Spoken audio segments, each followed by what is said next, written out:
give my greeting so they can respond to my greeting with a greeting. You following that? All right, here we go. Ladies and gentlemen, boys and girls, good afternoon. Good afternoon. Ah, that's pretty good. 48, yeah. My name is John. I'm one of the communicators here at the Visitors Complex, and it's my privilege to be your guide for this Cape Canaveral historic tour today. This is not a theme park. No thrill rides. They don't let me drive. And so behind the wheel, our tour escort is Mary Pat. And accompanying us today is one of my colleagues, Bill. And Bill is on board. He's a phenomenal addition to our staff for almost a year now, Bill. That's me. 14 months. I'm just trying to get situated. Is not as familiar with the Cape Tour as he wants to become, so he's riding along today. I'm about to turn off my cell phone. I'm going to ask that you just silence your electronic devices, and if you have an incoming cell phone call, pretend and scowl in a threatening manner at anybody that gets on cell phone. We'll use community pressure to bring them back to acceptable standards of behavior there. Also, I do know that we have various language groups on board, various levels of interest. If you need to make a comment or translate something, wonderful. Just please do it at a volume that's not going to interfere with the listening enjoyment of the rest on board today. NASA requires that we remain seated while the bus is in motion, and as we move over onto the Cape Canaveral Air Force side, there are restrictions on the photography we can do. I'll tell you where we can do that, but basically, if we stop the bus, you can take a look and take a picture. If we're off the bus, you very definitely can take pictures until we get back on. We will spend roughly 40-45 minutes at the Rocket and Missile Museum out on the Cape Canaveral side.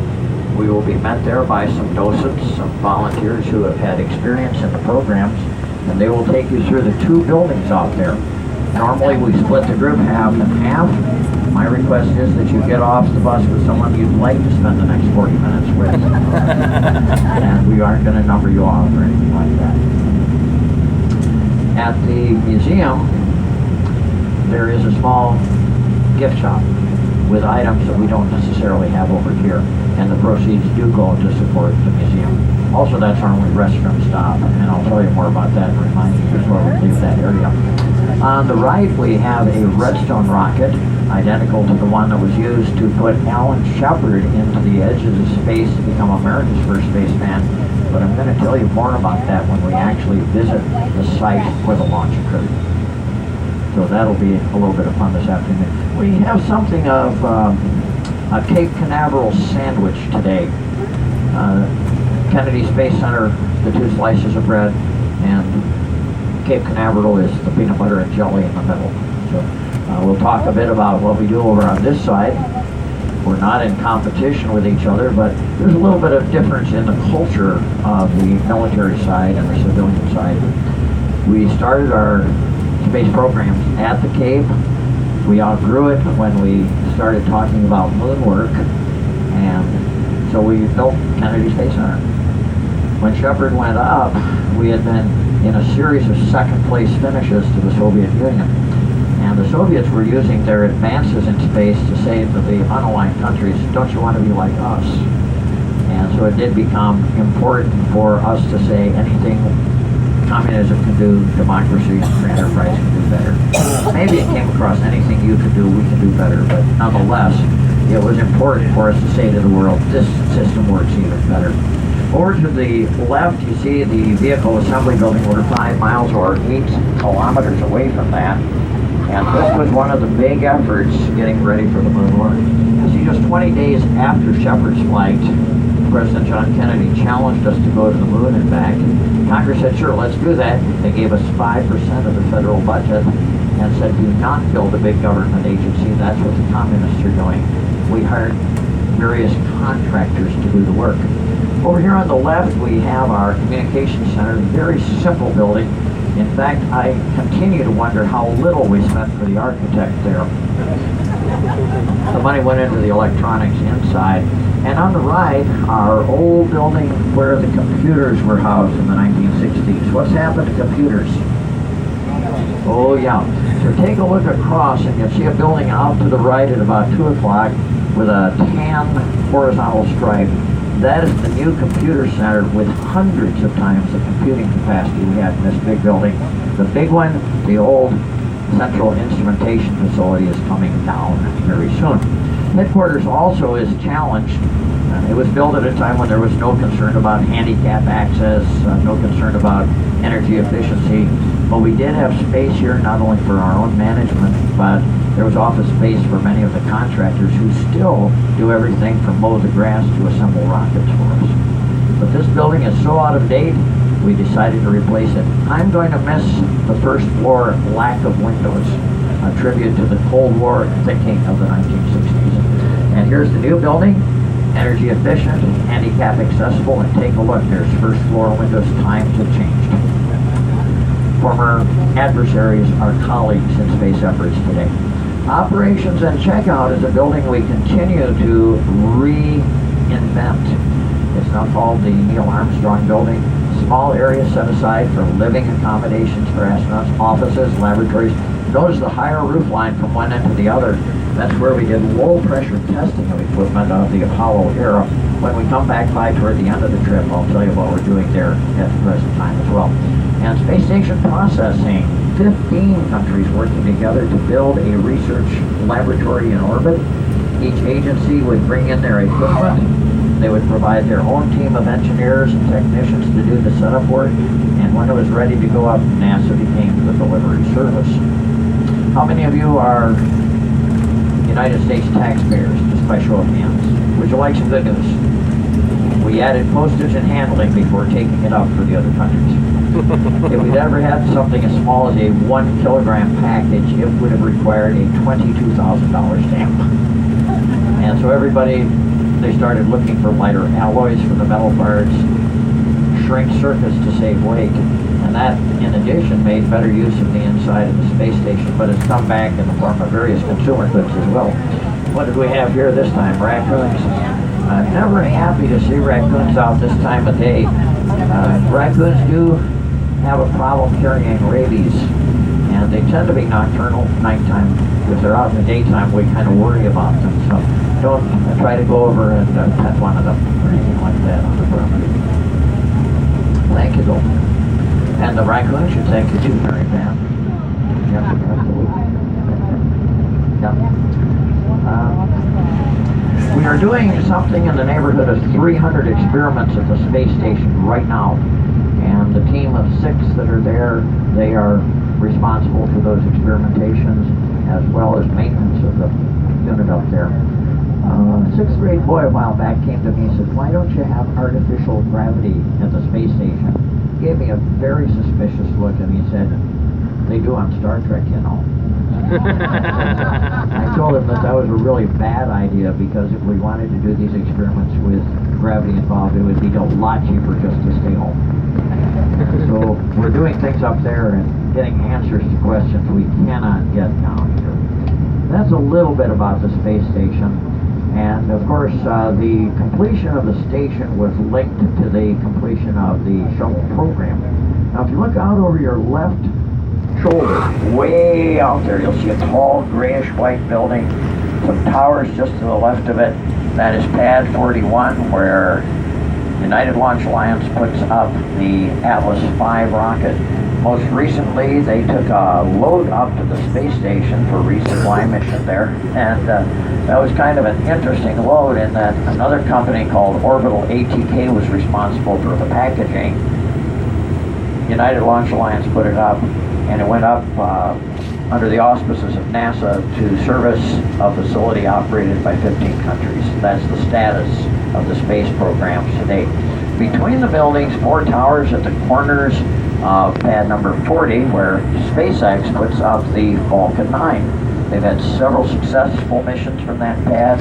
The last time they tested a rocket prior to launch, an anomaly occurred. That's the only word we are authorized to call it. I will tell you that friends of mine heard that anomaly 20 miles away.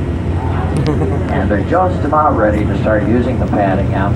But it's not being as big a problem as you might think, since they also have leased another pad that we'll talk about toward the end of our trip today. Over on the right-hand side, you'll see some odd-looking structures out there against the skyline, and at least one cruise ship. That is Port Canaveral, very busy cruise ship port, but it was developed for the needs of the space program. The largest rocket pieces could not be brought in by truck or train or air. They had to be brought in by ocean-going barge. And so we built the port, we dug channels underneath this natural waterway deep enough for the ocean-going barges, and we could drop off the huge orange tanks for the shuttle just a few hundred yards from the vehicle. Some were built by bringing them in that way.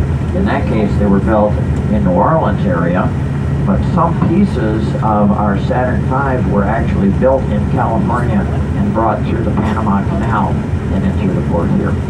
It's amazing what we do when we use the lowest competitive bidder.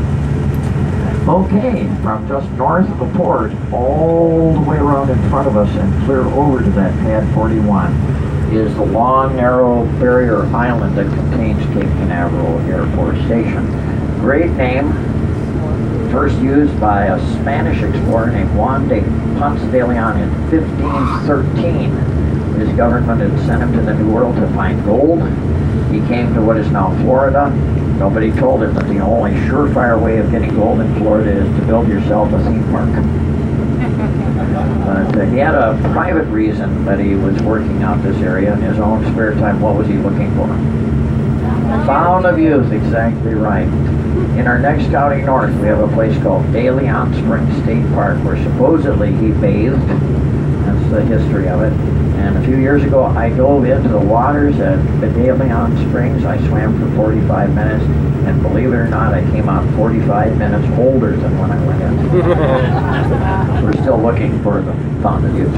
Now, as we come to our entrance to the Cape Canaveral Air Force side, it is at this point that I need to ask you not to take pictures through the windows except as Dr. Warner Von Braun and his team. Now, they were the best available at the time, but they only occasionally went where you pointed them. And so we tried firing them from White Sands, New Mexico. A few went off course and responded to the self-destruct button. A few did not respond to that self-destruct. And of that, even a smaller number went across the border into Mexico and did not improve our relationship with Mexico. And after a while, the government of that country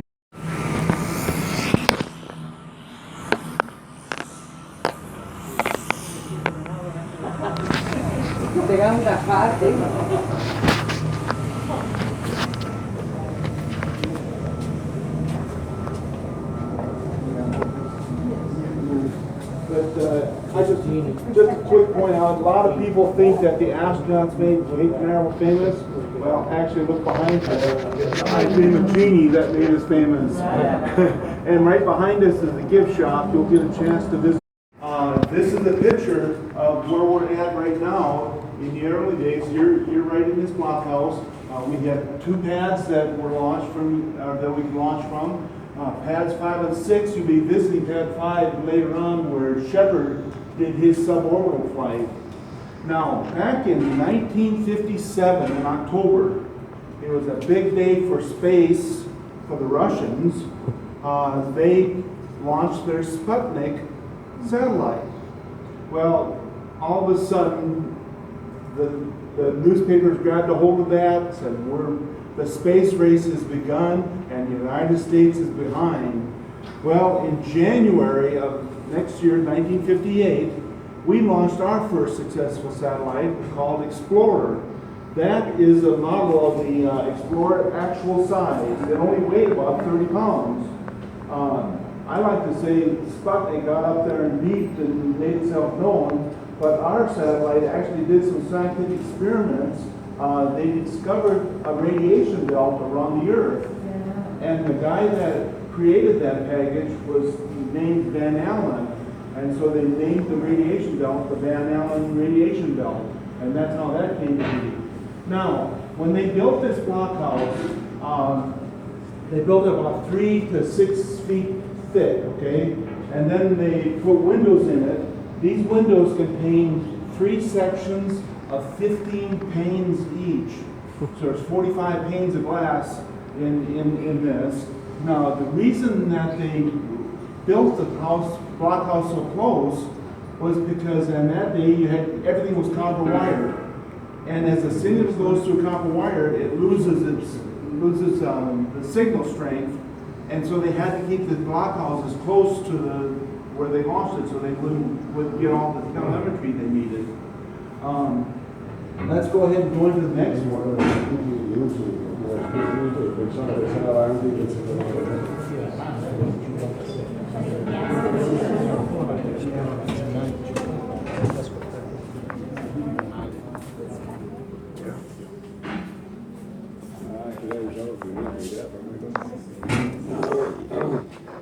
When the launch conductor would basically stand right here, the pad B is right here, and so he'd be watching the engine, he'd watching for outgassing and all sorts of stuff, and the person that actually flipped the switches would sit here, and they would go through the, would somebody like to launch a rocket?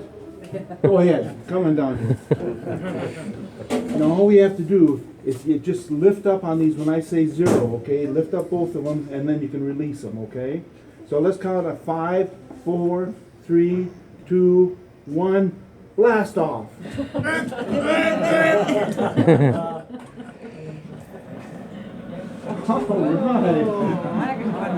There we go. Now the launch conductor would actually watch this launch, and he could tell by the flames whether the rocket was burning properly and that sort of thing. And so he would keep keep it going. Now, as you look around, you'll notice we were in what was called the analog age. Okay. Yeah, you can.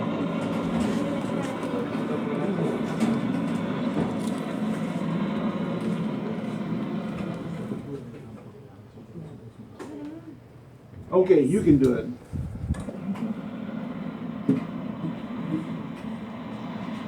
Oh man! Oh, what did you do?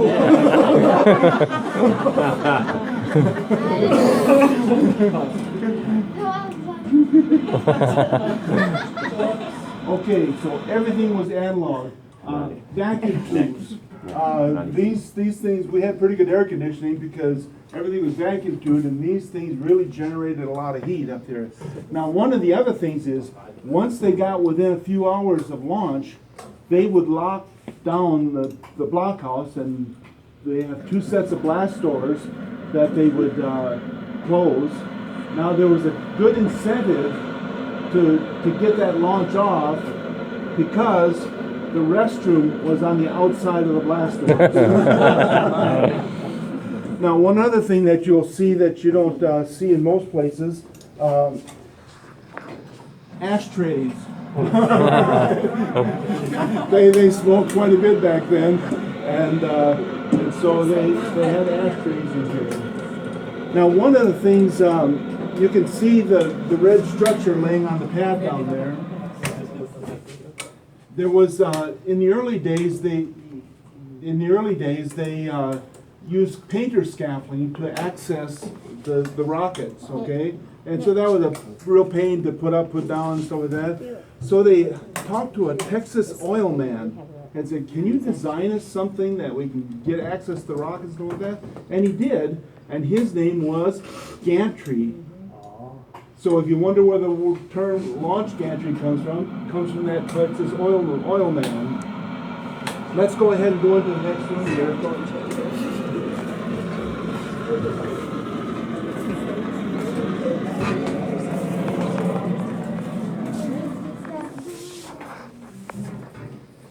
Now, when they use cryogenic fuel and propellants, of course, it boils off.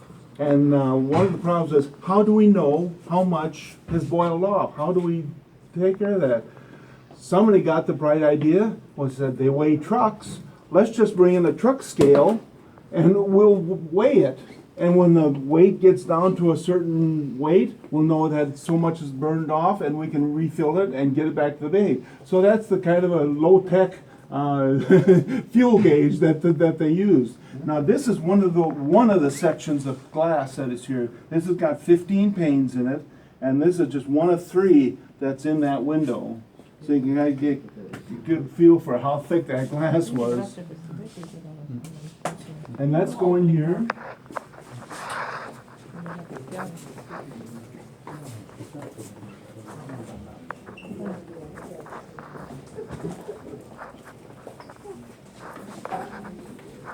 Now this is the A part of the blockhouse.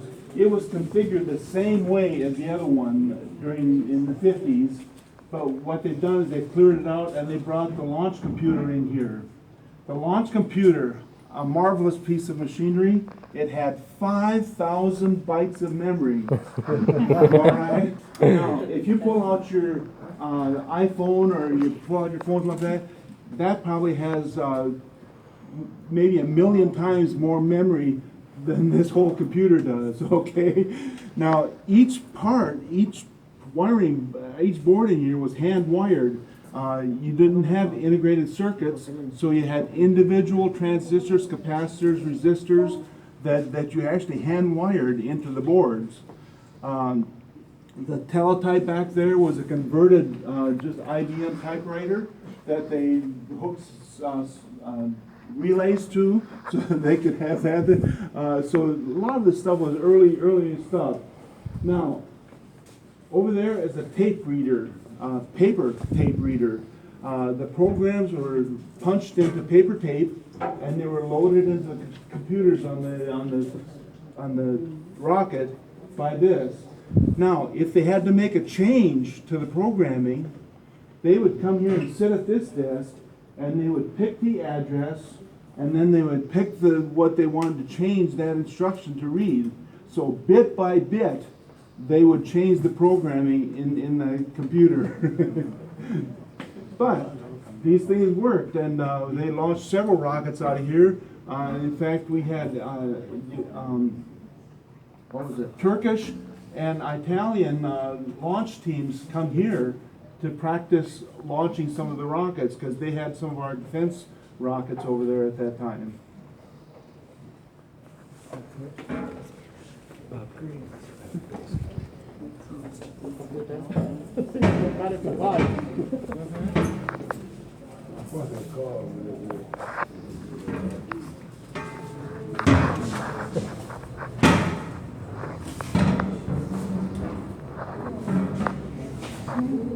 Now from this pad we launched some monkeys.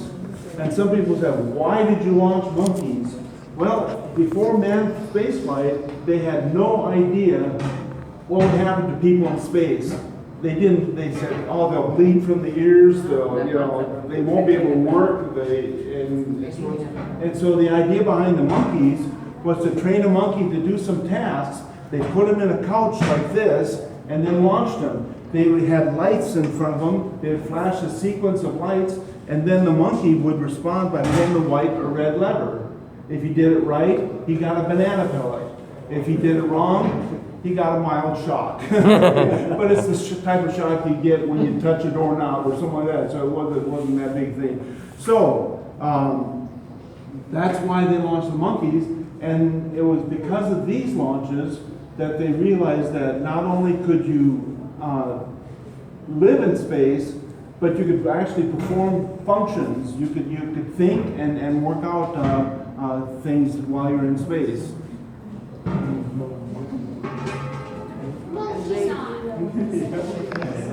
Trained and actually worked to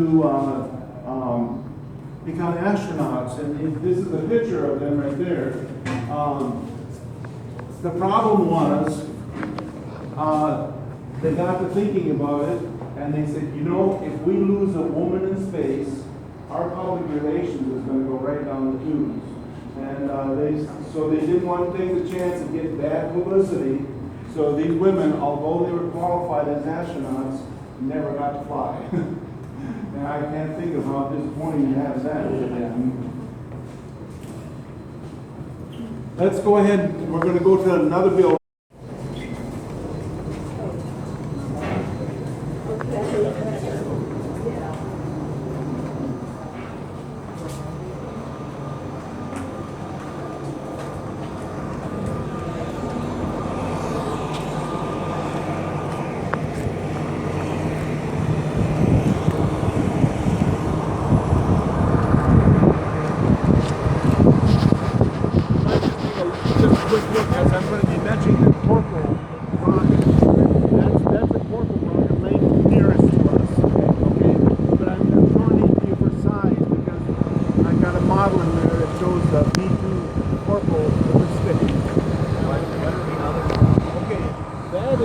Delta IV rocket body.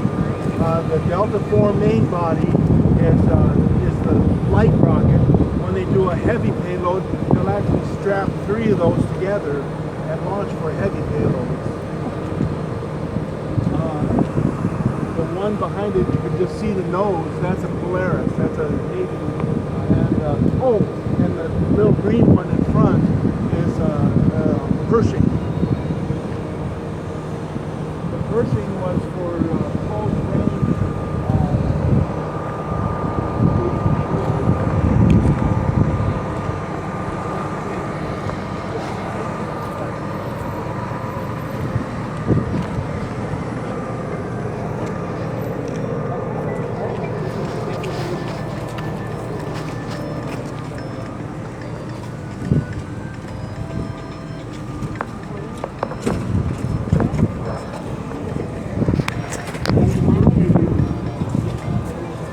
Oh my goodness.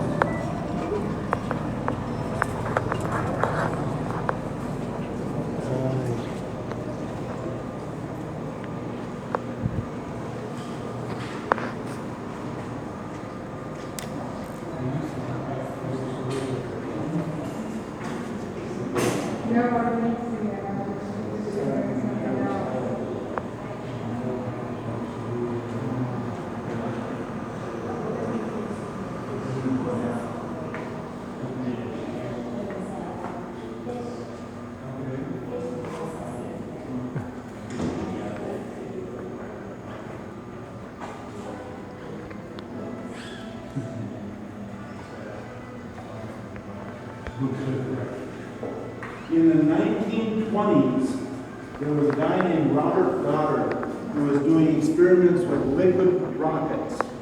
He had a contraption like this, and he was the first one to successfully launch rockets with liquid. And he tried to get people interested in rocketry.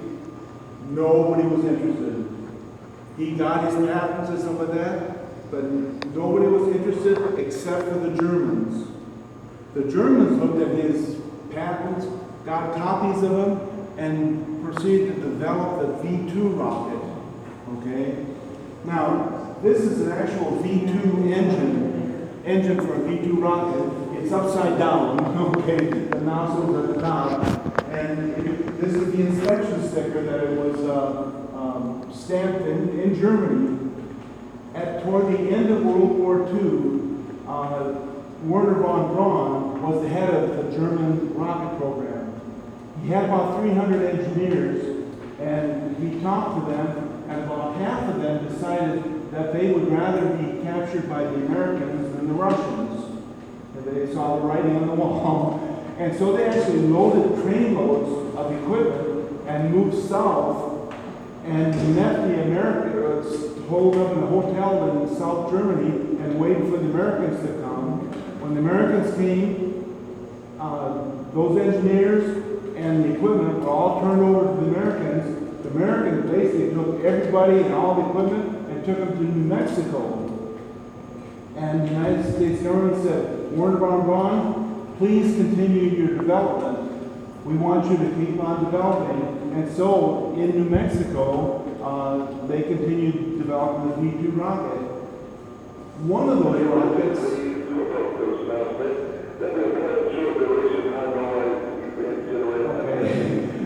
One of those rockets went off course and landed in Mexico. Mexico lodged a complaint and said, you're not going to overfly us anymore. And so they started looking for a place to launch. They saw this bulge here on the coast of Florida and said, you know, launching out over the ocean, no problem, people complaining about that. The population here was very small. There were just very few people here at that time. And so in 1950, sorry, my mind's going, we launched our first rocket here at the Cape. It was a bumper, it was called Bumper 2. I pointed the Corporal rocket. This was the Corporal rocket that was the second stage for that bumper. This part from down was an actual V2 rocket from Germany. And so our very first launch was the bumper.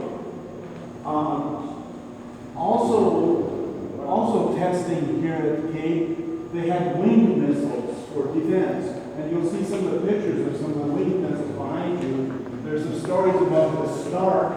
They said that there were so many snarks in the ocean out there. One of the reporters said that there were snark-infested waters out there. The Navajo had a real advanced guidance system, but as such it kept breaking down, and so they called it the Never-Go Navajo. But as they developed these missiles, the ballistic missiles were also being developed, and when the first successful ballistic missile was launched, these missiles would take hours to get to their target. The ballistic missile, less than an hour. And so the development of the wing missiles ceased when the ballistic missiles took over.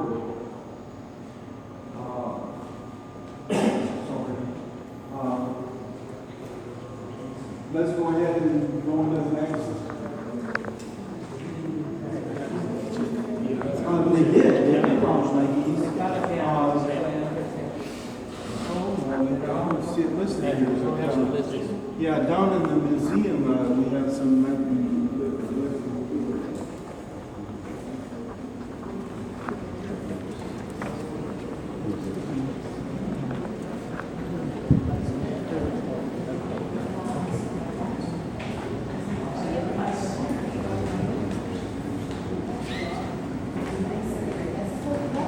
Every rocket that takes off here at the Cape has a self-destruct system on it.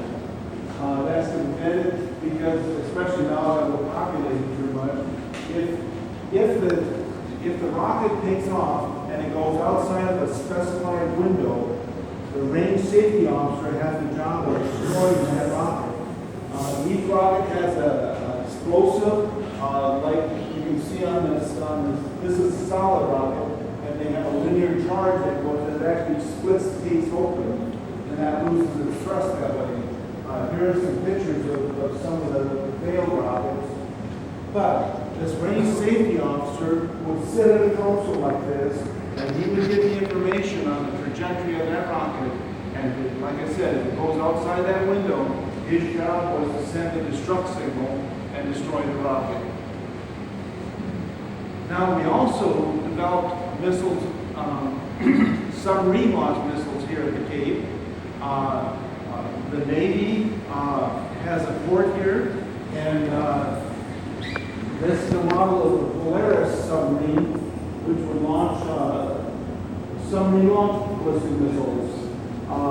They would cruise under the water, and when they got ready to launch, they would actually open the hatches and push that satellite in a bubble of air.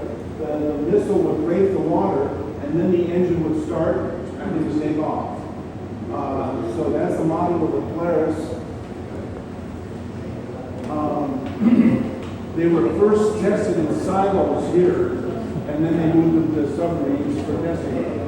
Today, on every 30 days, about once a month, the Navy comes in, brings one of their submarines into port, takes a random missile out of the warehouse, puts a dummy payload on it, loads it on the submarine, and takes it about 30-40 miles off coast and launches it. That keeps the tests for making sure that the warehouse missiles are still functioning, and also provides training for the crew, because they actually go through the actual countdown and launch the crew. Now, how many know what GPS is? I mean, if you have a phone, you find a restaurant, find that GPS. Our first constellation of GPS satellites looked like that. Every one of them, the first constellation was launched by a Delta II rocket, and that's a model of the Delta II. So our initial GPS capability was thanks to the Delta II rocket. Let's go ahead and go to the next.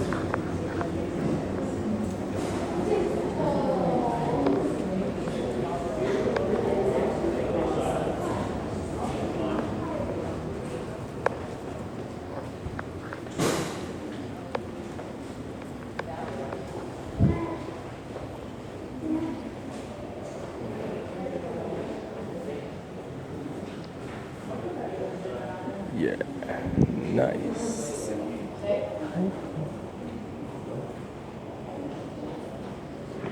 All the rockets that we launched today and launched for satellites and to put satellites in orbit basically have their beginning in ballistic missiles. The missiles were designed to carry payload weapons to their targets and stuff like that. But if you can launch a target if you can launch a missile with a payload on top, why can't you put a satellite on top and put it in orbit? And that's where our rockets were developed from. So along here you see a whole line of rockets that were used. NASA had their manned program, and the Air Force wanted their own manned program. So they developed what was called the Manned Orbiting Laboratory. Over here you can see this is the rocket. The dinosaur is the top portion that they were going to use. And the idea was to take an Agena spacecraft and launch it, and then launch a person and let them man the Agena for observation and that sort of thing. Part of the problem was how do we get them from the capsule into the Agena? And they didn't like the idea of spacewalks because that was not all that great an idea, they thought. So they said, what if we cut a hole in the back of a Gemini spacecraft and let them get directly in through that hole? But they needed to test that. So we have a very unique Gemini capsule here. It flew twice. First time with NASA. NASA loaded it up with instrumentation and then flew it. And then they gave it to the Air Force, and they launched it, and they cut that hole in the back, and then flew it and brought it back to make sure that the integrity of the heat shield wouldn't be compromised for return to Earth. So you can see that. But another unique part about this Gemini spacecraft, it's the only one that has U.S. Air Force on it. But again, Congress got into the act. They said, listen, NASA, you're going to do the manned programs. Air Force, you're just doing satellites. And so the manned orbiting laboratory actually never got off the ground. Okay, they had all the ideas and all the methods, but it never got off the road. Now, there's several reasons why you want to launch a spacecraft. Okay, one is to spy. Okay, our first satellite that was really used for intelligence was called Corona. And it had a film camera on board, and it would take pictures, load a film canister, eject it, and another aircraft would come as it parachuted back to Earth, and it had, depending on the model, but they had anywhere from, I think it was like 8 to 12 canisters of film that they could fill up before they do that. So our very first spy satellites were the Corona. It was that satellite that we were so worried about the missile gap that the Soviets had. But what they filmed a May Day parade in Moscow, and they noticed that the parade was going around the city in a circle. So they were bringing the same vehicles around and around. And so they realized that the Russians weren't quite as far ahead as we thought they were. Another satellite was called the Early Warning System.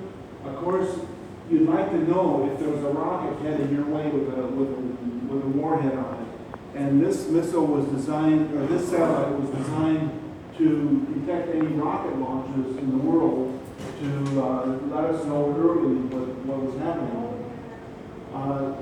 The Vela satellites were designed to detect any radiation from or signals from nuclear tests.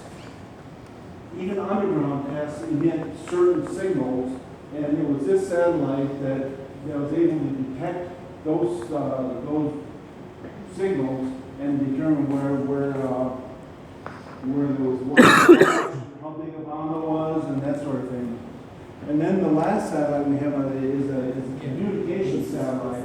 Of course, communications is a big thing, especially in the battlefield, and you need to have good communications, and so those are the communication satellites. So this is the end of the guided tour. You're welcome to explore and again visit the gift shop. The bathrooms are out this door to the left and on the back side of this building. No, I don't even know. Did I tell you my name's Lee? I did, I forgot. If you have any questions, please feel free to ask and explore. I hope you enjoy your.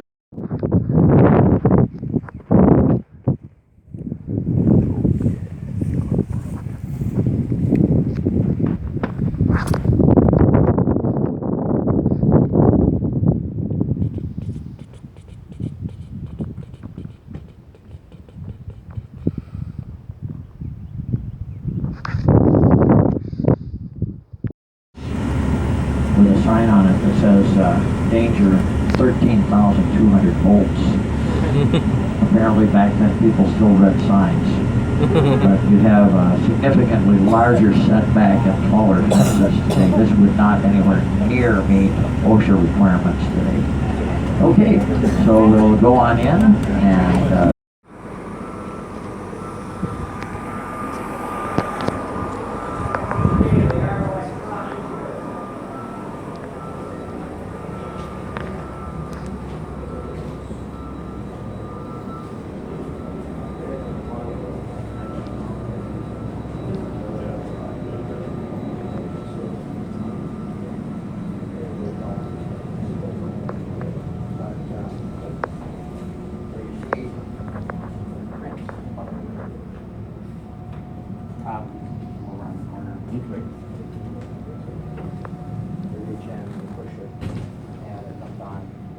I watch people wander away from. Come on in, let's pretend we're all good friends. I want everybody to take a big, deep breath of the aroma. It smells like a submarine. You have a submarine in your backyard? Oh, in your town.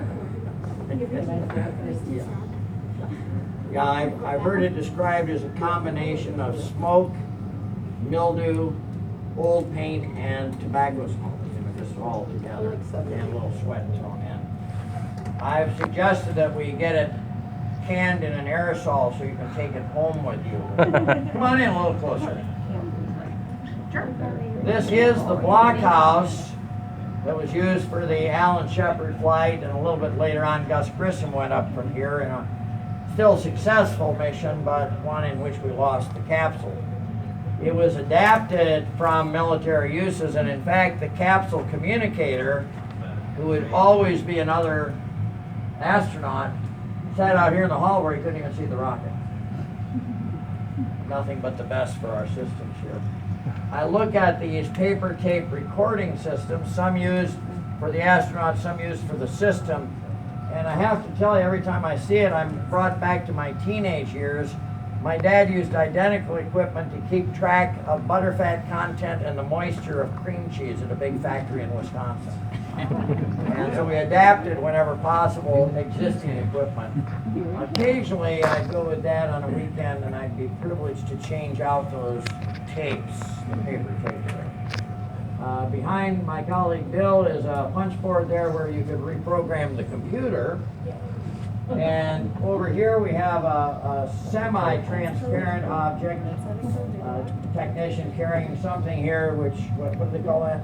Slide rule. Slide rule. How many of you use slide rules? Still there. How many of them still have slide rules? They want to sell it. Yeah. I have a little collection. I have about 40 slide rules. I have more than one, as a matter of fact. About 3 weeks ago, I did this tour, and I mentioned my collection, and the guy says, "I have 30. How many do you have?" And I said, "Have you been bidding against me on eBay?" Probably. But in the corner, the fuel gauge. Yeah. We had that bed for a truck to scale underneath the rocket. We knew the weight empty, we knew how much the weight of the fuel would make, and that's how we kept track to make sure the tanks were full. Nothing but the best. Of course, behind these consoles, a tremendous amount of hand soldered wiring, vacuum tubes, no air conditioning in here. On the day of the launch, just over 100 people in the building. And it was at a time when deodorant was viewed as a nice alternative lifestyle. Now, I met a fellow out here who was just wandering around. He says, can I go with you inside? And it turned out that he had been here for the Shepherd flight. He was back in the area looking around. Was just totally happy to find somebody with a key to let him in. We pumped him for information, ran a little long that day. But I said, is it true there were about 100 in here? He says, yeah. He says, I think 97 of them were smokers. And I said, no, sir, 97 lit up. Everybody was smoking. And if you go in, you'll notice the pull-out ashtrays in the consoles in here as well. Very definite change in our culture in that area over the years. Now, so we had the heat produced by the humans. We had the heat produced by the electronics. We had limited venting. So they did keep the doors open until just shortly before the launch. The don't light up signal was the slamming of the blast door. And so for that period of time, we didn't light up. Now, this area had a lot of the electronics. We're going to come over into the actual firing room and talk about some of the equipment there. But again, I want you to notice the sense of makeshift capacity here. Out in the hallway, that lighted case has a photograph of Dr. Werner von Braun and some of his colleagues as they had come down, about 30 of them, about 40 involved in the launch. And this fellow I met, he says, I don't know where the other 30 came from. See how tight the security was for that launch. Okay, let's come on in. This is the original. Oh, I see. Some names you'll notice that are still in business. Also other names that you've never heard of for electronics out here. The test conductor sat over here as well, and he couldn't see the rocket from his location. Come on over, pull on in so the rest can join us here, please.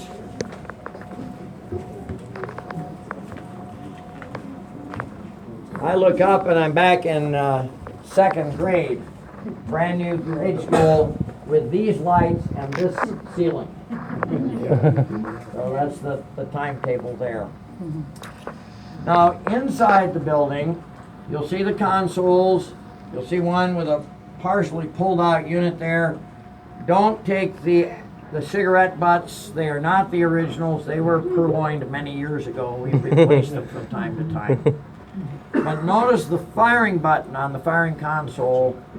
Didn't want to bump it by accident, so we had a very high-tech solution. There's a little metal ring around it where you actually had to put your thumb in and push this way rather than just this way. Again, nothing but the best for our people here. Dr. von Braun and his associate stood behind this console. The guy that had come down from up at Huntsville, Alabama with him was the firing specialist, and his job was to look at the color of the flame and either say yes or no. With shuttle, in the last 20 seconds or so, we processed about 1,500,000 little chunks of information by computer to say whether we would go up or not. So this was somewhat lower tech than that. And over across from me on the other wall, I want you to notice this amazing bit of connection work. Hand soldered connections, screwed into blocks, making connection with other hand soldered connections. Coming over to the right, and those big cables dropping down through the floor and going out through a cable trench to the launch location 300 feet away. We knew we could get a pure signal 300 feet. We weren't sure about 400. That's why the placement is what it is. But look through the metal floor, and over in the right front corner, you'll see a sump pump. That was to keep the water level below the level of the wires in this high water table area. Again, nothing but the best for our people. The technicians might be responsible for one or possibly two gauges, and they would shout that information over to the test conductor. But if you yelled 11 amps and somebody bumped you as you were turning back to look at your gauge, it might now look like 9 amps. And so a two-stage process was put into play here. They started putting a mirror on the back of the gauges so that you'd line up so you couldn't see the reflection of the needle. So you'd get a consistent reading all the time. The next step beyond that was the development of digital readouts. Maybe some of you have seen a digital readout sometime. But that too is something that has been brought forward by the space program. Now, test conductor could see the rocket on that beautiful flat screen full color television up there. And here we are in the room. Why was it Shepard? There were 7 astronauts that had been selected in 1959. Why was it Shepard? Everyone had been a single-seat fighter pilot turned test pilot. Every one of them had an engineering degree. President Eisenhower said, we want a professional group that can communicate with the people building the equipment and help in the process of building. So they all had to have their engineering degrees. Every one of them thought they should be first. Reasonable? I mean, these were A-type personalities beginning to end. So one day they marched them all into a room, sat them down with paper and pencil on the table in front of them and said, write number 1. If you think you're supposed to go up, put your name down. If you think it's one of your colleagues, go ahead and put his name down instead. Everyone put down their own names. All of them did that. And then they said, okay, write number 2. If it's not you, put down the name of someone you think should go in your place. Alan Shepard got more votes than anybody else. And he later said he wasn't sure whether it was because he was most popular or least popular. If it's not going to be me, let that so-and-so Shepard take the risk. So this may well have been in the back of the minds. He was noted for practical jokes that only he thought were funny. And so this may have caught up with it. Out at the launch pad, as we can see it through the windows here, although the firing ring has been replaced by a newer object, if you look carefully underneath, you'll see a little metal pyramid. I had a guest that insisted that it was the pyramid power that actually got this off the ground. I just said that's interesting. It was designed as a flame deflector to break up the flame so it would go out across the pavement rather than rebounding and damaging the engine. Very simple engineering solution. And if you look out there too, you see those concrete abutments with the yellow and black stripes. Look carefully and you can see a pipe sticking out over the top. That was the cooling system for this launch pad. And just before launch, you would send out one of the younger members of the staff. They would open a valve and run back in and slam the door behind them. Lovely, huh? What did you do out here in testing various rockets if you had a change in high altitude winds indicated by information from the weather balloons?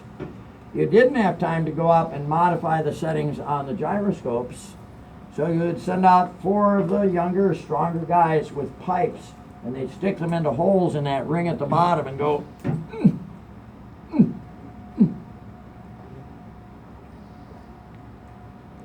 That looks about right. Nothing but the best. But finally, they lit the system. Shepard took off, becoming America's first spaceman and clearing the way for the entire process that we've had since that time. As you move around, take a look at these consoles. Notice some of the equipment on the other side, but at least one bit of information over there is wrong. They make a point that the computerization involved in the Mercury program could be contained in a $30 wristwatch, and that is not true.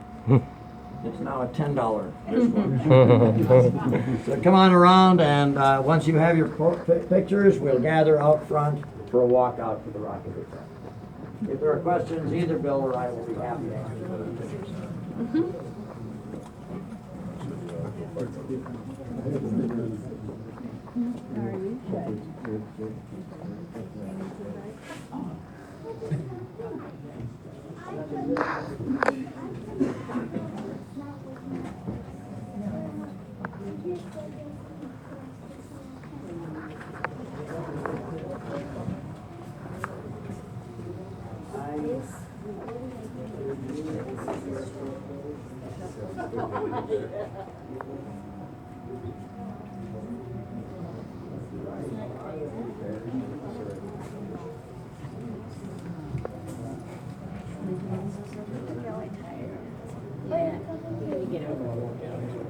Notice glass over here in the corner as well. This is one of 3 layers of glass, written glass.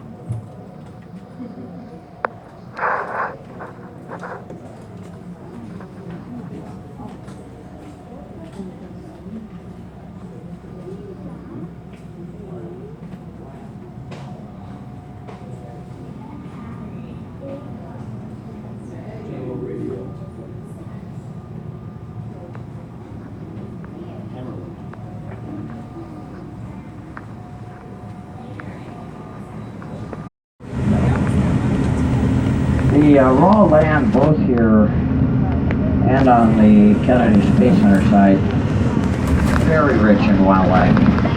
Our buffer zones at Kennedy also labeled as Merritt Island National Wildlife Refuge. And so it may seem strange, but National Aeronautics and Space Administration owns the 2nd largest wildlife refuge in Florida, complete with over 300 species. Out here the areas are smaller, but nonetheless, because of their isolation, they are very rich in a wide range of creatures as well. Early days, at the time that Ponce de Leon first sighted this area, he attempted to come on shore, and the residents repelled him. It was kind of a there goes the neighborhood response. There were 2 native tribes that lived out here, somewhat alternating with each other.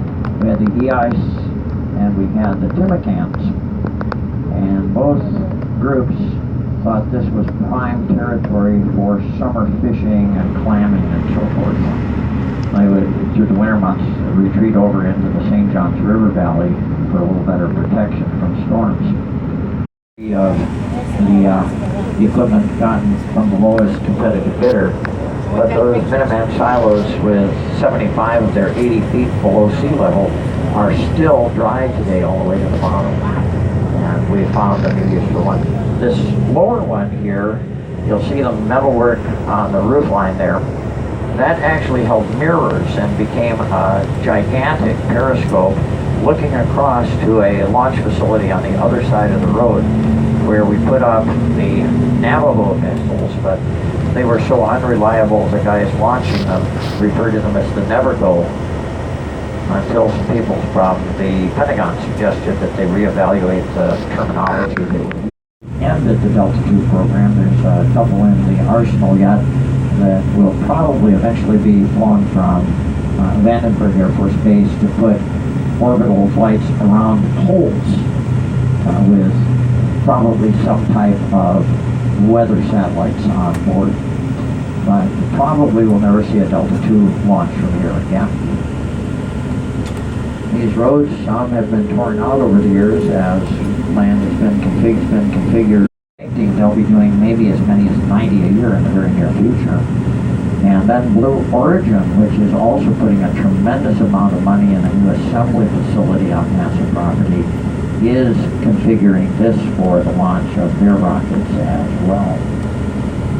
Blue Origin, Vector Space, two more of the private concerns that are not getting quite as much publicity, but nonetheless are very good contenders for competition for launches in the future.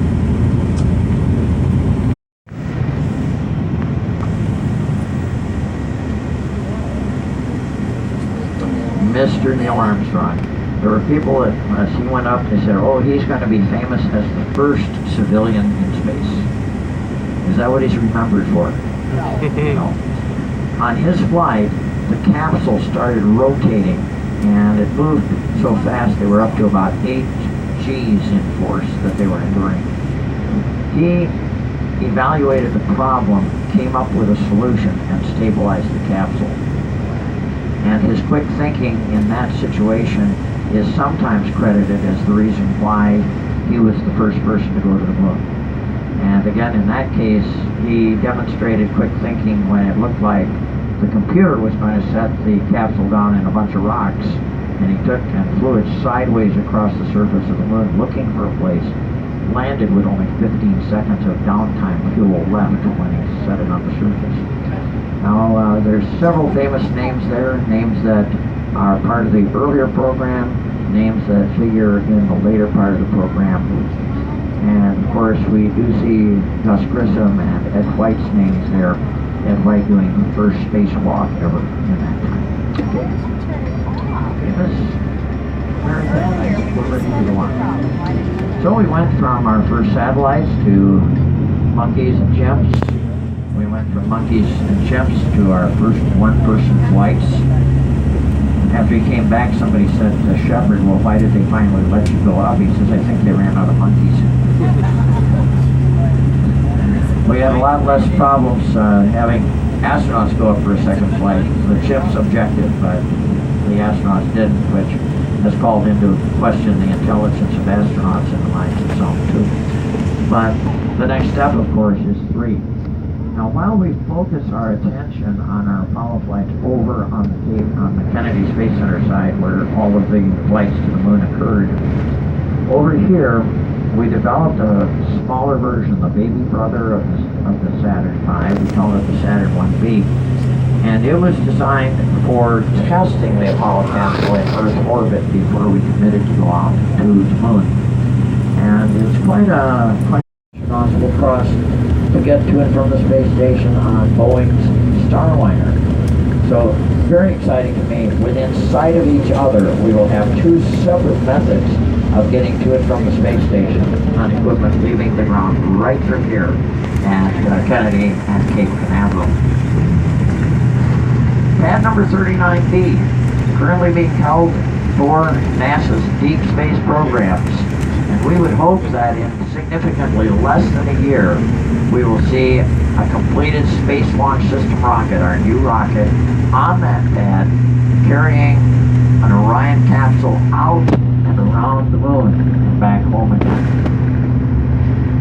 Recently, NASA announced that they were evaluating whether to put people on board. Best bet? It will not have people. It will be an empty flight to check it out, but at least they're looking at that. And even if it goes off empty in the early 2020s, we will see human flight from that launch pad going out for the first time beyond low Earth orbit, going out to the moon, either around it for maybe 3 weeks or possibly landing on the surface. And that's all prelude to a time when we will head out to Mars and really figure out what killed that poor planet out there, and then apply the knowledge to keeping our planet healthier for the future as well. But it's a little different. You know, we talked about our achievement of going to the moon and what a great thing that was, and it was a tremendous accomplishment, but we're talking 250,000 miles each way. How does that compare with, say, roughly 38 million out to Mars when it's closest to us? So we have a whole new range of technology, using the best of the past, nonetheless achieving great things for us in the future. 2 big areas. One, when the astronauts went to the moon, they doubled their lifetime exposure to radiation just on that trip. How do we protect our astronauts for a 3-year round trip out to a planet with a broken magnetic field that doesn't give the protection we have with our Van Allen belts here? The second big one, can we figure out a way to pack enough peanut butter sandwiches for a 3-year picnic?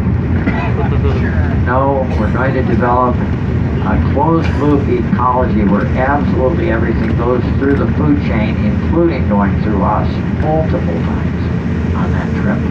And if that doesn't sound appealing, maybe you're not the ones that should go to Mars. That's going to be how it is done. Might send some of the equipment for the return back ahead of time, but some of it we're going to have to recycle as we go. Here we are back to the Central Campus, as it's now called. Space Station Processing with its 17 life science labs preparing various experiments to go up to the space station, and the big clean room where we did the preparation of pieces of the station, now a location where they're preparing the loads of equipment and supply to keep it going. So still a very busy place. Even middle of the afternoon on this day, you'll see a fair number of cars here working. You'll see an airlock on the next building with the tall doors. The rest of that area with a higher roof line is where we did the low pressure testing of equipment for the Apollo program. This is where Lockheed Martin is manufacturing the new Orion capsules. We did the first one a couple of years, 2.5 years ago. It did very well. They're putting the finishing touches on one that should go out and around the moon in the not too distant future and on from there. So again, whenever possible, we find new uses for existing buildings, but if it's going to cost us more to reuse them than it is to replace them, we are going to replace them. And history has to take a back seat to the efficiency of the operation out here. Well, that's a little bit of a taste of this sandwich. Cape Canaveral has the stuffing in the middle of our sandwich here. But there's more to see before we take you all the way into the Saturn V Center. There you will see a lot of equipment from the days of the moon program. But I would ask that you take the time to go up to the far end of that building and complete the pilgrimage of stopping at Pad 34 with a view of that memorial to those that lost their lives in the Apollo 1 fire. And Miss Mary Pat, I think they're probably pretty tired of my voice at this point. You nodded a little too fast on that, by the way.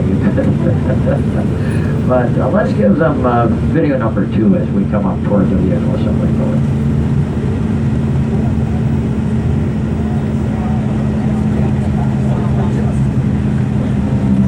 Just ahead is one of the world's largest buildings by volume, the Vehicle Assembly Building, or VAB. It was built for the Apollo program in the 1960s and stands 525 feet or 160 meters high. The American flag you see on the front is 21 stories tall. The VAB is where everything comes together before a launch. The Apollo and Space Shuttle vehicles were assembled for flight in the VAB. This cavernous facility contains 4 huge bays where the spacecraft were assembled using massive overhead bridge cranes for highly complex maneuvers. Today, the VAB is being updated to assemble our next human-rated launch vehicle, the Space Launch System, or SLS. The SLS is the most powerful rocket in history and has an evolvable design that ranges from 321 to 384 feet tall, depending on mission requirements. This rocket will someday help NASA to reach its goal of human exploration of Mars.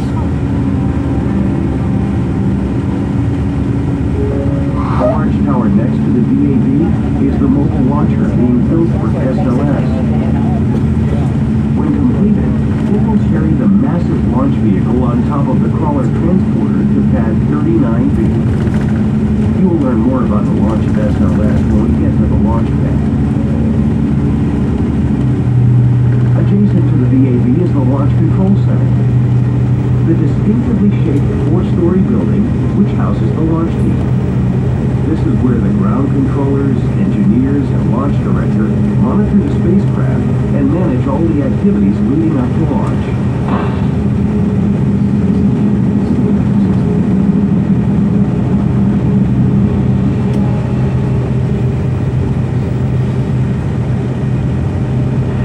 And so ahead of us is one of those amazing bits of engineering that were required as the support system for the Apollo program. Our vehicle assembly building is half as tall as New York City's Empire State Building, but they were able to build it on a chunk of granite called Manhattan. Over here we had to go down through 150 feet of sand and muck to get the bedrock and then put the columns in to support this building. It's no longer the biggest building in volume anywhere. We're down to about number 6 on that list. But to the left of the flag, the 2 gray stripes, one punctuated with some dark areas, those are still the tallest doors in the world. There's 2 on this side, 2 on the other. Each of those, the exit from a separate assembly location, a separate assembly bay.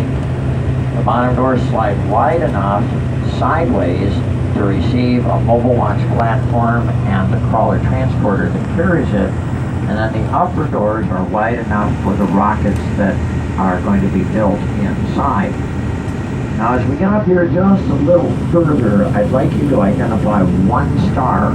You can choose which one, but 1 star on the American flag. And if you can see that, that was the clearance between the top of the tower for the Saturn V and the door frame. Those doors open. American units 4, 5, 6, 456 feet, or about 138 meters. The shuttles, we only had to open the doors halfway, but almost all of that elevation will be used again for the new rocket.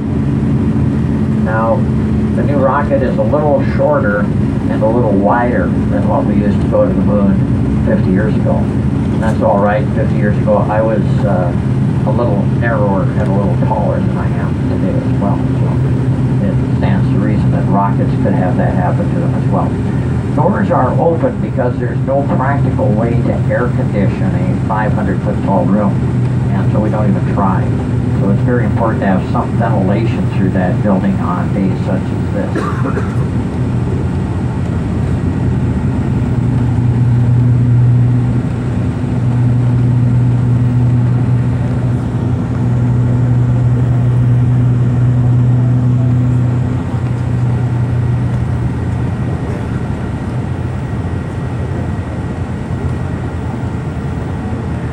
These lower buildings with the blue trim, these are the old so-called orbiter processing facilities, about the height of an 8-story office building. Now this is where the airplane-like part of the shuttle, the orbiter, was brought to be prepared for its next mission. No more shuttle flights, no more need for orbiter processing, and so they are being used for new purposes. The Air Force has hired Boeing as its prime contractor for one program that uses 2 of these buildings, and the third one, Boeing has leased out for their Starliner, which they are putting together right here on property as well.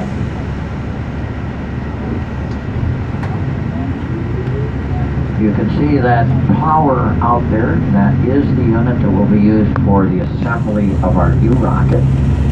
That tower providing both service and stability for the rocket, both in the construction phases and out of the launch pad. And as we look over here to the right-hand side, a much lower gray object is a mobile launch platform from the shuttle era. And then even slightly lower than that, coming into view beyond these white structures, you can see one of our 2 crawler transporters. Massive machine, originally designed to carry twice its own weight. They weigh 6 million pounds. This one upgraded and prepared for the new program so it can carry 3 times its own weight. But we are coming toward the end of our part of your day. Mary Pat, Bill and I are going on to other responsibilities, and when we leave up here saying farewell to you, Mary Pat's going to take her bus along, so you need to make sure you take everything of yours with you. If you have cameras, handbags, backpacks, shoulder bags, children, whatever it is, please collect them and take them with you. If you've generated any trash, we do have pins for that off the bus as well. And as you get off, you'll see a big pair of silver doors with a red frame. If you step over next to those doors, they will open in just a few moments if they aren't open when we get there. And that will introduce you to a brief video about our first flight from Kennedy Space Center. And then you will go into the main part of the building with its massive Saturn V rocket, a real lunar lander, a real piece of moon rock to touch, a real Apollo capsule, much, much more. The moon buggy here was made out of spare parts. We left 3 on the moon. Haven't worried too much about auto samples, at least not so far. But all of that and more. There's the lunar landing theater if you want it up at the other end. Also that Apollo 1 memorial that I mentioned. We have the Moon Rock Cafe here if it's about time for a snack. And ladies and gentlemen, we do have restrooms in this building as well. Now when you've seen everything you want to see, done everything you want to do, any bus leaving from the far end of our bus platform will take you back. And once you're on board the bus, no more than 12 or 14 minutes to get back to where we started this afternoon. So that's pretty much the story here. But let me just point out a couple things as we come in. Directly ahead of us, we have what was for many years a NASA invited guest area, extended families of the astronauts, various celebrities and the like, sometimes allowed at the present time for us to give support to those unmanned launches from the Cape Canaveral side. And across the water, straight ahead, you can see Launch Pad 39A. You can also see them from behind the building once we're able to drop you off here. But on behalf of the United States Air Force, the National Aeronautics and Space Administration, and the teams that operate Kennedy Space Center for NASA, the teams that work at the Visitors Complex, on behalf of Mary Pat and Bill and myself, thank you for the privilege of providing the tour today. It is my sincere hope that as you leave today, you will not say the end, but you'll use the phrase "to be continued," because great things are going to continue to happen for all of us as we develop the technology for the future. Y'all come back. Astronauts will cross to get to and from the space station on Boeing's Starliner. So, very exciting to me. Within sight of each other, we will have 2 separate methods of getting to and from the space station on equipment leaving the ground right from here at Kennedy and Cape Canaveral. Pad number 39B, currently being held for NASA's deep space programs.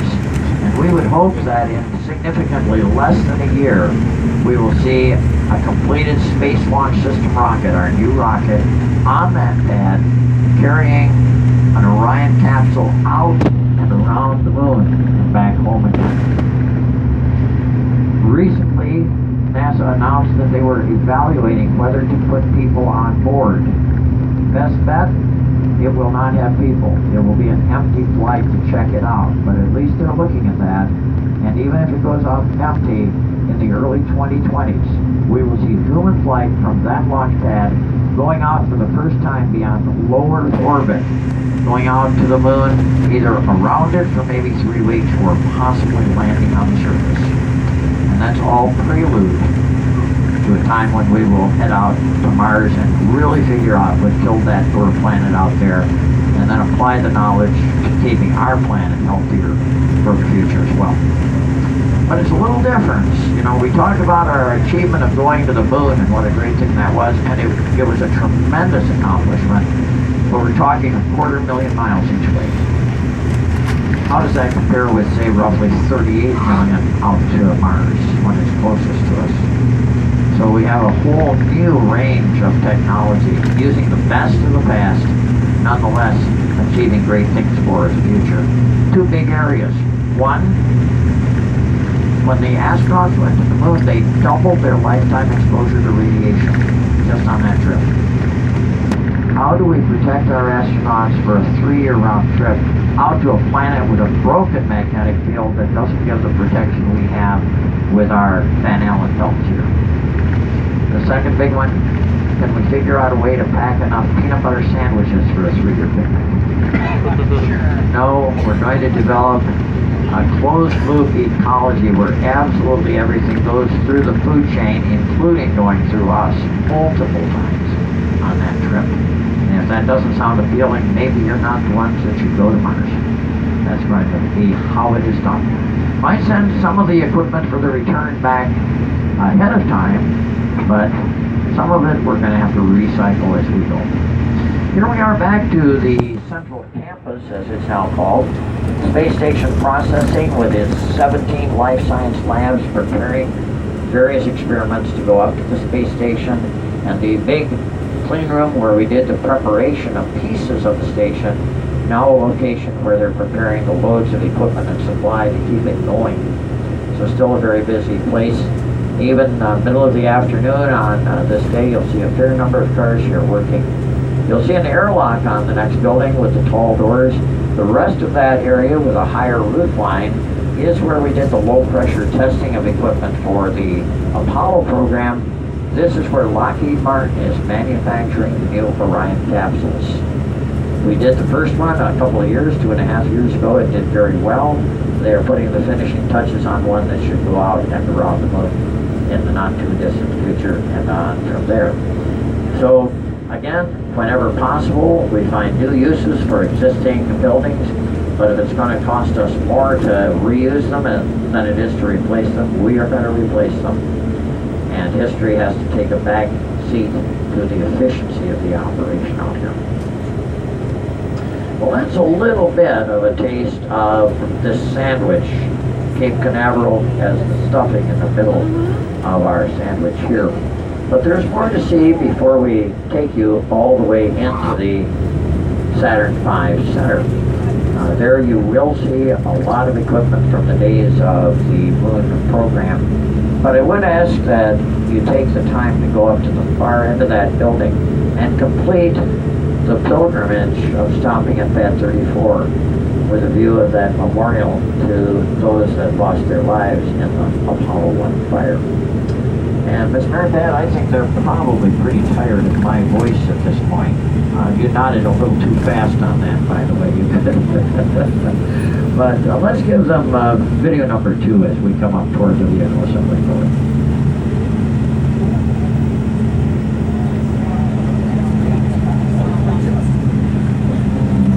Just ahead is one of the world's largest buildings by volume, the Vehicle Assembly Building, or VAB. It was built for the Apollo program in the 1960s and stands 525 feet or 160 meters high. The American flag you see on the front is 21 stories tall. The VAB is where everything comes together before a launch. The Apollo and Space Shuttle vehicles were assembled for flight in the VAB. This cavernous facility contains 4 huge bays where the spacecraft were assembled using massive overhead bridge cranes for highly complex maneuvers. Today, the VAB is being updated to assemble our next human-rated launch vehicle, the Space Launch System, or SLS. The SLS is the most powerful rocket in history and has an evolvable design that ranges from 321 to 384 feet tall, depending on mission requirements. This rocket will someday help NASA to reach its goal of human exploration of Mars. The large tower next to the VAB is the mobile launcher being built for SLS. When completed, it will carry the massive launch vehicle on top of the crawler transporter to Pad 39B. You will learn more about the launch of SLS when we get to the launch pad. Adjacent to the VAB is the Launch Control Center, the distinctively shaped 4-story building which houses the launch team. This is where the ground controllers, engineers, and launch director monitor the spacecraft and manage all the activities leading up to launch.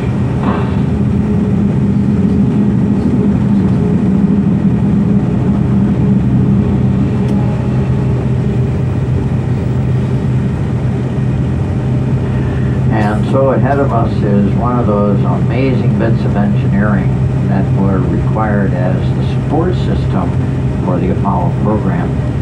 Our vehicle assembly building is half as tall as New York City's Empire State Building, but they were able to build it on a chunk of granite called Manhattan. Over here we had to go down through 150 feet of sand and muck to get the bedrock and then put the columns in to support this building.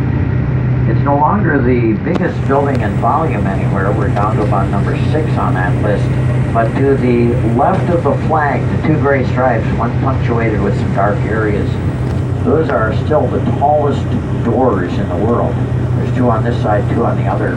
Each of those, the exit from a separate assembly location, a separate assembly bay. The bottom doors slide wide enough sideways to receive a mobile launch platform and the crawler transporter that carries it. And then the upper doors are wide enough for the rockets that are going to be built inside. Now as we get up here just a little further, I'd like you to identify 1 star. You can choose which one, but 1 star on the American flag. And as you can see that was the clearance between the top of the tower for the Saturn V and the door frame. Those doors open, American units 4, 5, 6, 456 feet, or about 138 meters. The shuttles, we only had to open the doors halfway, but almost all of that elevation will be used again for the new rocket. Now, the new rocket is a little shorter and a little wider than what we used to go to the moon 50 years ago. And that's all right. 50 years ago, I was a little narrower and a little taller than I am today as well. So it stands to reason that rockets could have that happen to them as well. Doors are open because there's no practical way to air condition a 500-foot tall room, and so we don't even try. So it's very important to have some ventilation through that building on days such as this.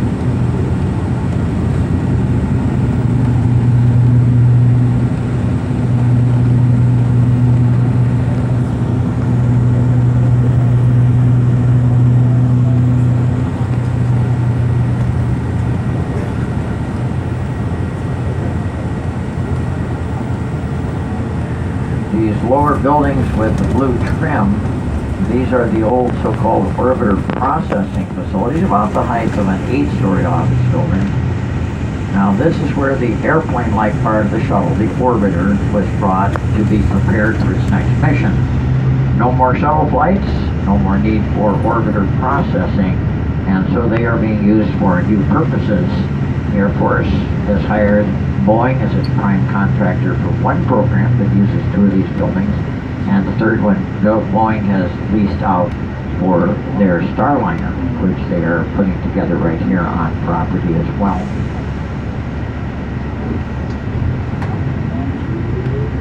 You can see that power out there. That is the unit that will be used for the assembly of our new rocket. That tower providing both service and stability for the rocket, both in the construction phases and out of the launch pad.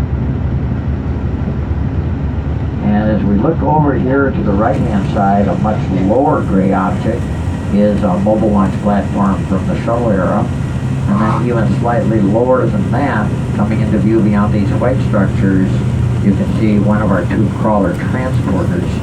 Massive machine, originally designed to carry twice its own weight. They weigh 6 million pounds. This one upgraded and prepared for the new program so it can carry 3 times its own weight. But we are coming toward the end of our part of your day. Mary Pat, Bill and I are going on to other responsibilities, and when we leave up here saying farewell to you, Mary Pat's going to take her bus along, so you need to make sure you take everything of yours with you. If you have cameras, handbags, backpacks, shoulder bags, children, whatever it is, please collect them and take them with you. If you've generated any trash, we do have pins for that off the bus as well. And as you get off, you'll see a big pair of silver doors with a red frame. If you step over next to those doors, they will open in just a few moments if they aren't open when we get there. And and that will introduce you to a brief video about our first flight from Kennedy Space Center. And then you will go into the main part of the building with its massive Saturn V rocket, a real lunar lander, a real piece of moon rock to touch, a real Apollo capsule, much, much more. The moon buggy here was made out of spare parts. We left 3 on them. We haven't worried too much about auto theft, at least not so far. But all of that and more. There's the lunar landing theater if you want it, up at the other end. Also that Apollo 1 memorial that I mentioned. We have the Moon Rock Cafe here if it's about time for a snack.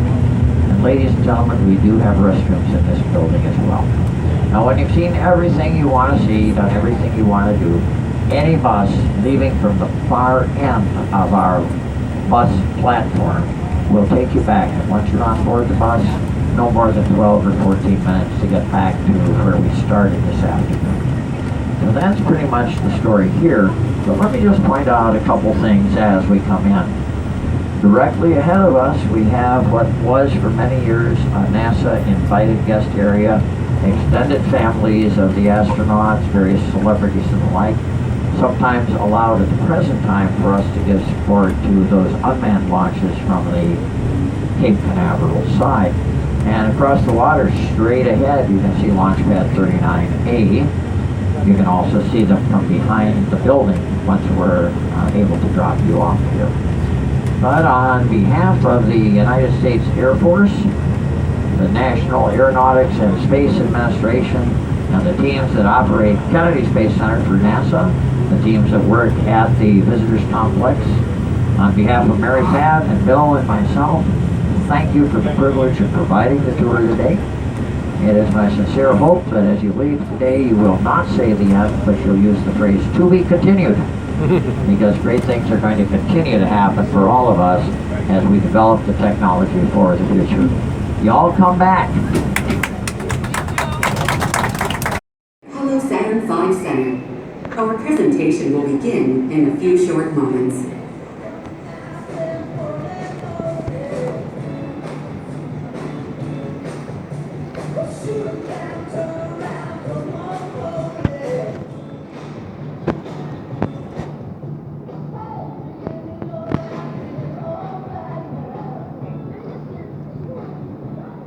For the comfort, safety, and viewing pleasure of all our guests, we ask that you silence cell phones and refrain from flash photography for the duration of our presentation.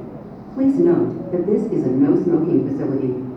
If you must leave the theater during the presentation, please use the exit door located behind you at the rear of the theater.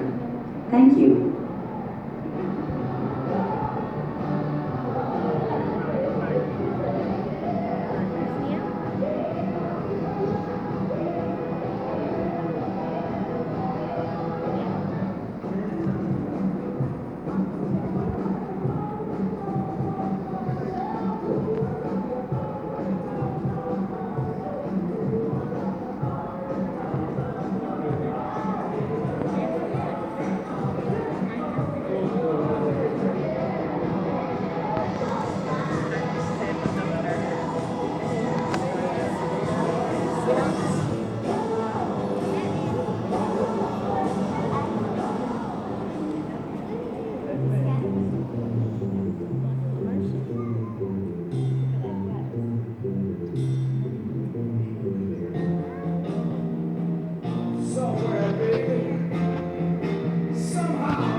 As you enter, please move all the way to the front of the theater to make room for the guests behind you.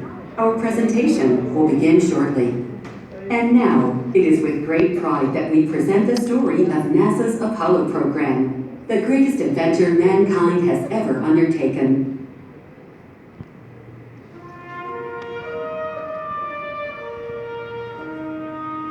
When I was a kid, I used to dream about flying through space.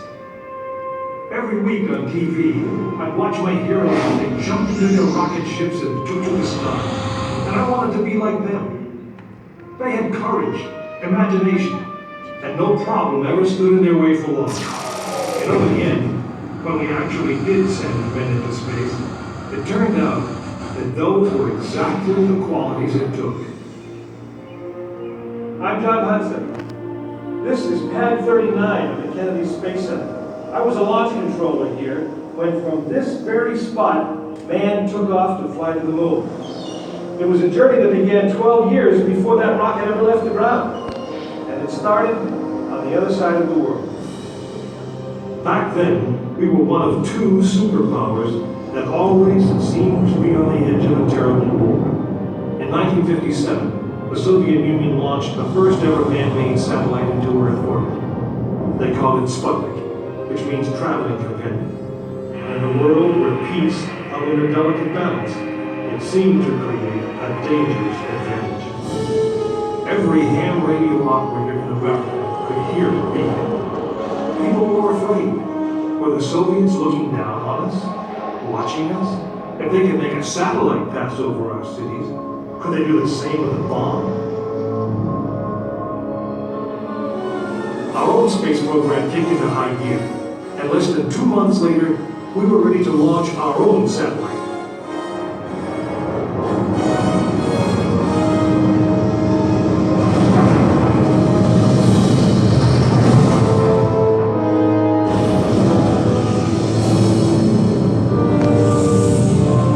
It was being called the space race, and we were running a distant second. In 1961, we fell even further behind. Soviet cosmonaut Yuri Gagarin became the first man into space, circling the world in just 89 minutes. We had our own astronauts, and they were eager and ready to take the big ride.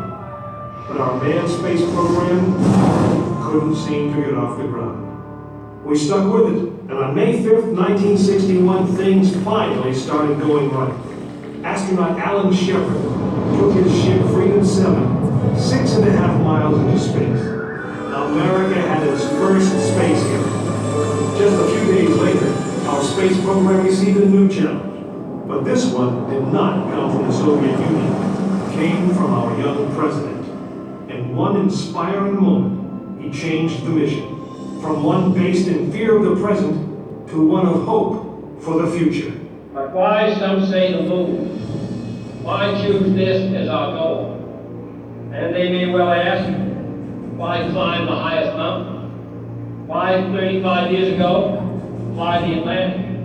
Why does Rice play Texas? We choose to go to the moon. We choose to go to the moon.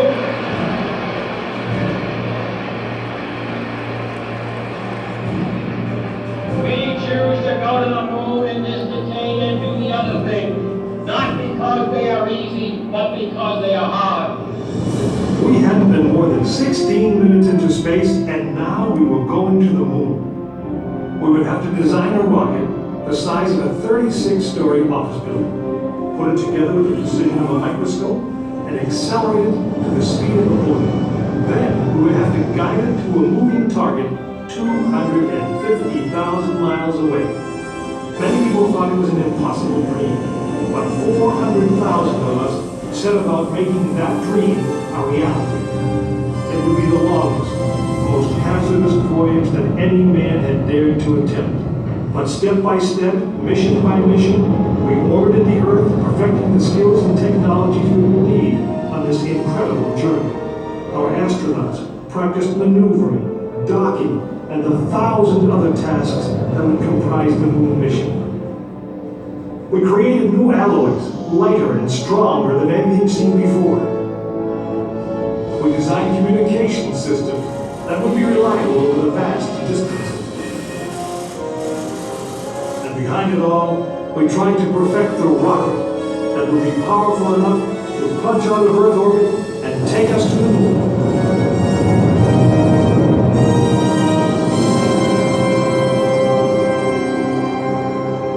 One day, however, the dream of flying to the moon almost slipped away. It was January 27th, 1967. Astronauts Virgil Gus Grissom, Edward White, and Roger Chaffee were on board Apollo 1 for a plugs-out test, a full-scale dress rehearsal for the actual launch. Suddenly it happened. There was a fire in the capsule. 3 three men whose lives have been in our hands were lost. Surely the opening business of space promised high costs and hardships, as well as high reward. But this country of the United States was not built by those who waited and rested and wished to look behind them. After Apollo 1, some thought we'd failed, and that the moon was out of our reach. But we owed it to those men, to learn from their sacrifice, and to carry on. We started taking the Apollo vehicle apart, piece by piece. Was the design flawed? Had safety been compromised? Tough questions.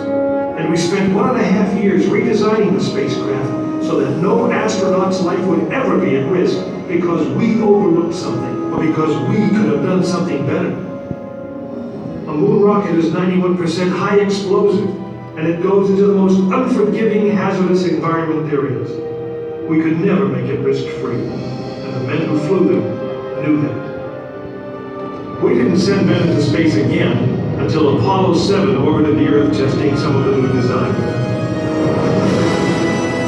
When everything worked perfectly, the decision was made.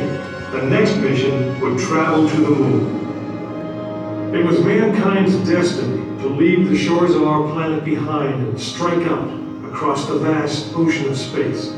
In the great span of our history, now was the time that we could. Now was the time that we would. We stood on the eve of the longest, most dangerous journey that any man had ever undertaken. And it would be taken by Frank Borman, James Lovell, and William Anders, the crew of Apollo 8. Through those doors, you'll find the firing room, launch control, just as it was on December 21st, 1968. Please gather all of your belongings, take small children by the hand.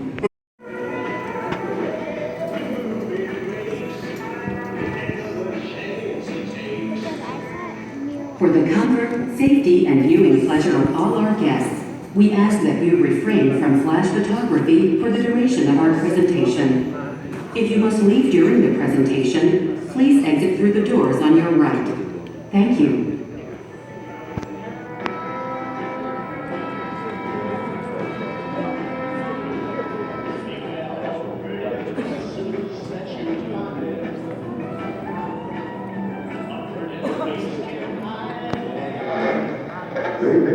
At this moment, nothing appears to stand between Apollo 8 and the moon except the sky.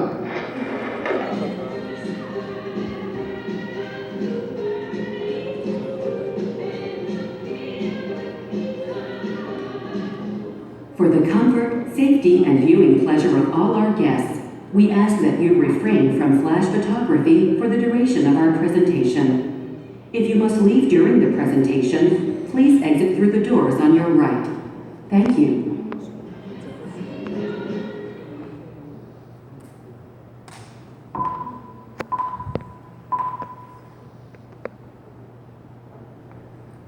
This is the firing room, launch control for the Apollo missions. This is not a mock-up. These are the very consoles we sat at when men first took off to fly to the moon. The tragedy of Apollo 1 had put us 1.5 years behind. We were making up for it in one big leap, and we were doing it with a rocket that no man had ever flown before.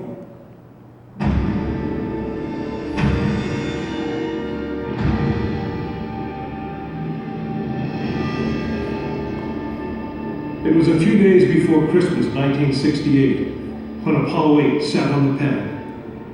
She was the first of a new kind, a moon rocket. This was the Phoenix, risen from the ashes of Apollo 1. The first Apollo crew did not die in vain. This was to be their testament.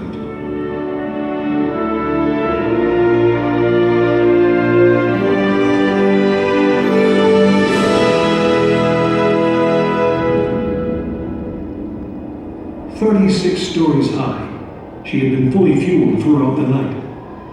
The liquid oxygen in her tanks caused ice to form on the outside of the craft. The extreme temperature differences between the air and the sub-zero fuel caused the metal skin of the rocket to expand and contract. Everyone that was on the pad agreed. It was as though the rocket was alive, breathing, straining at the leash. Earlier in the morning, astronauts Frank Borman, Jim Lovell, and Bill Anders had made their final preparations before taking that long ride out to the waiting spacecraft. The minimum safe distance from a Saturn V at liftoff was 3 miles. The reason was simple. When fully fueled, the rocket contained the explosive power of an atomic bomb. As the clock counted down, the astronauts and all of us in launch control went through the pre-flight checks, our hands on the controls of the most powerful, most complex machine ever built. It had over 2 million separate systems, and to bring these men back alive, everything had to work perfectly. Each individual system had been tested, but what we didn't know was how they would perform when all 2 million began to work together. That moment would come when the countdown clock reached 0.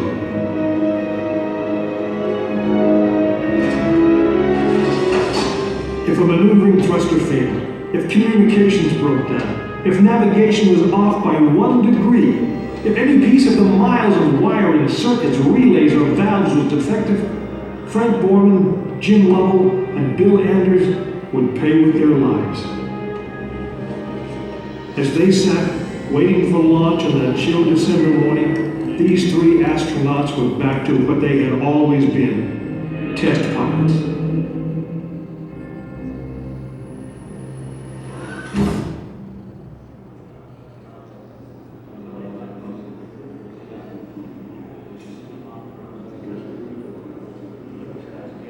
You are now in the final minutes before the launch of Apollo 8, right here where it actually happened.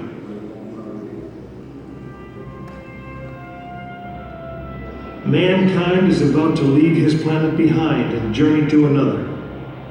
It is one of those rare moments when history is not being made, destiny is being embraced.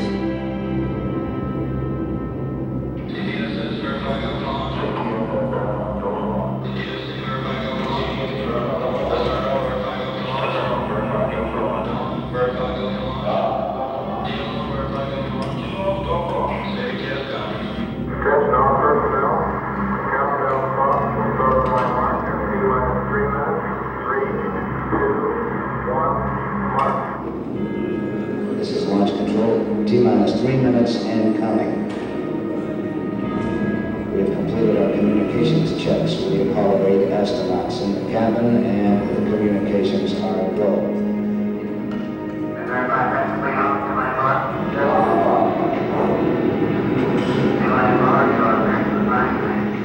During this period, once we do get the firing command, the various tanks within the 3 stages of the Saturn V launch vehicle begin to pressurize. We have firing command. The firing command is in. We are now on the automatic sequence, T-minus 2 minutes, 20 seconds, and counting.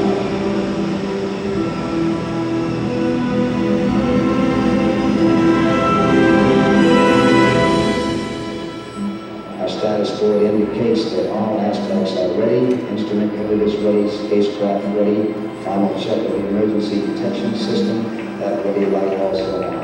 First stage preparations are completed. All systems are ready, okay. Okay, keep going. We're on. Ready to go to front plane. Stand by, water. Okay, you're on. All systems go. T-minus 45 seconds and counting.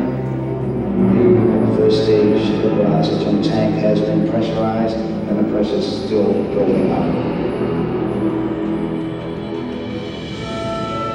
Coming up in 90 seconds, mark T-minus 90 seconds and counting. The Apollo 8 crew standing by, spacecraft commander Frank Borman, Jim Lovell, Bill Anders. We now report that the liquid hydrogen tank on the 3rd stage is pressurized, 1 minute 15 seconds.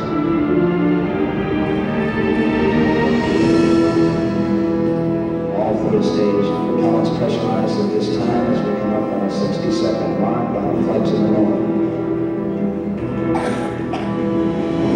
T-minus 60 seconds and counting. The vehicle now is completely pressurized. We're coming up on a power transfer shortly.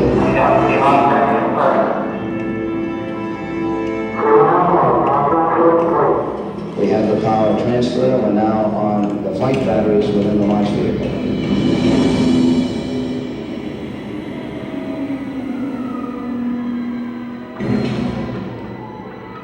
Final reports coming from Frank Borman at this time.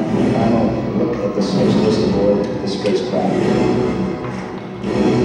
20 seconds, all aspects. We are still overhead this time. 15, 14, 13, 12, 11, 10, 9. The engines are on.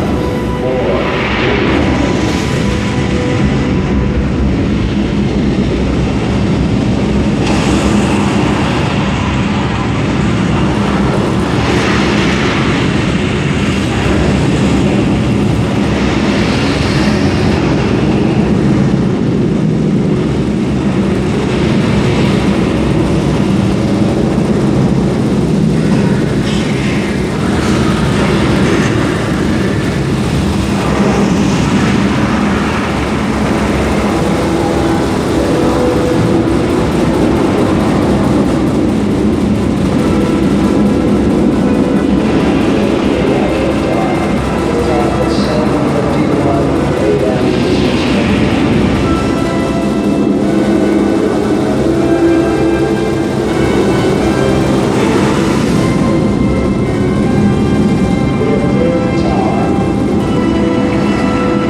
Apollo 8 successfully orbited the moon, and the astronauts returned safely to the Earth. I know. I'm Jim Lovell, and I was one of the crew of this spacecraft, Apollo 8. We were the first men to see the surface of the moon from just a few miles away. But it was the hundreds of thousands of men and women who worked in that team, and the millions of people who supported the mission that really made it possible. That way, I guess, we all went to the moon. Now, on the other side of those doors, you'll find an actual Saturn V moon rocket. It's still the most powerful, the most complex machine ever built. And I guess it's the only one that can take you to another planet.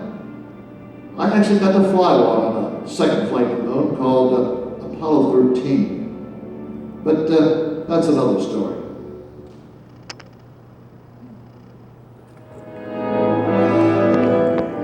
Please watch your step. Holy crap.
You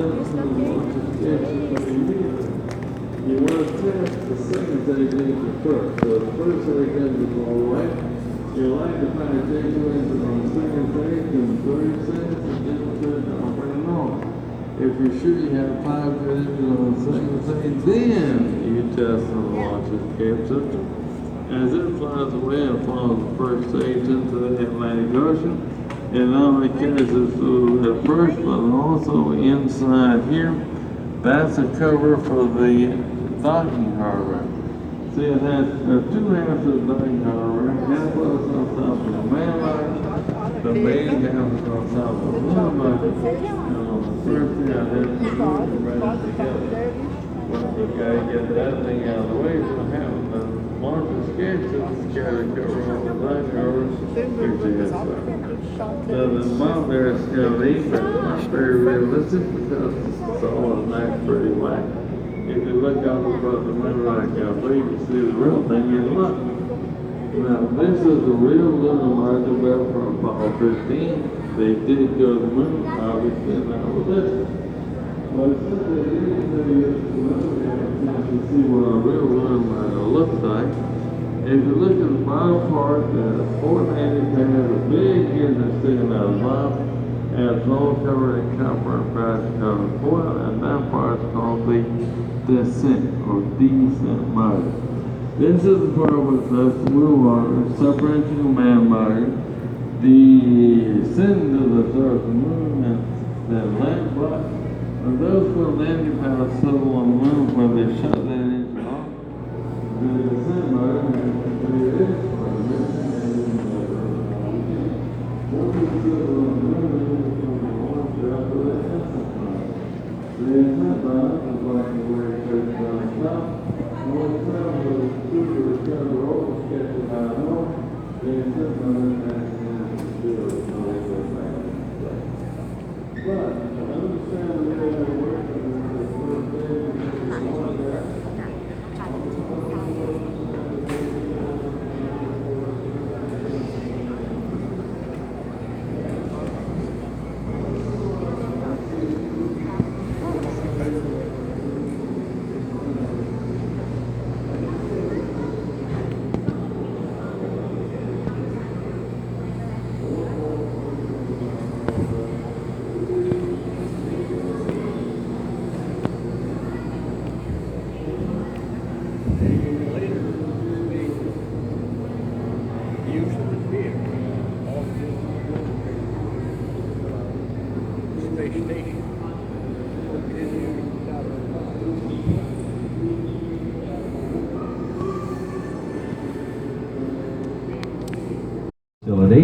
And it was completed in December 1996.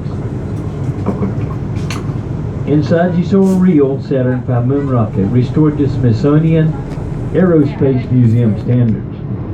Up in the ceiling, real lunar module number 9. In the vault, the Kitty Hawk, the Apollo 14 command module.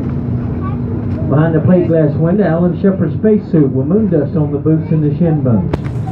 You saw a moon rock from Apollo 17, 2 from Apollo 15. They look different than any rock you ever saw because they're moon rocks. They're the rarest rocks on Earth.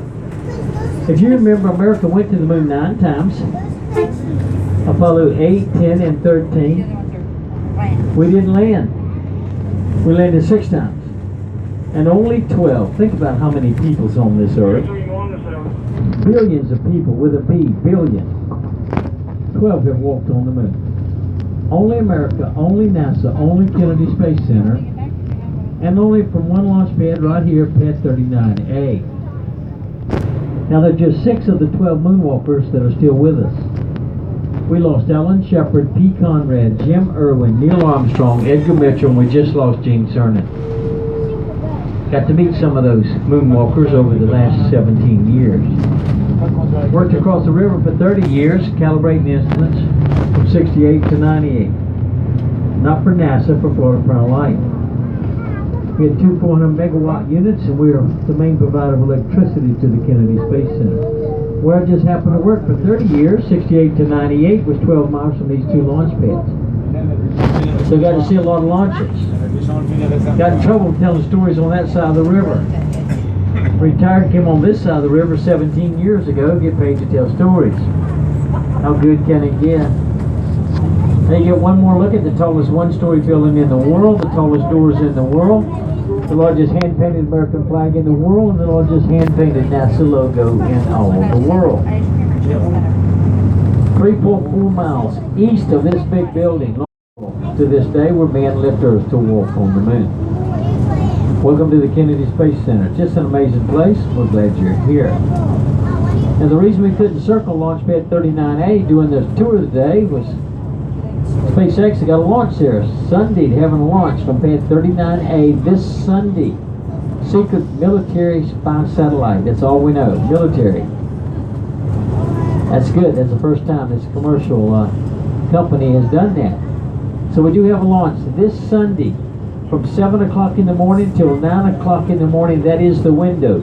It's a 2-hour window.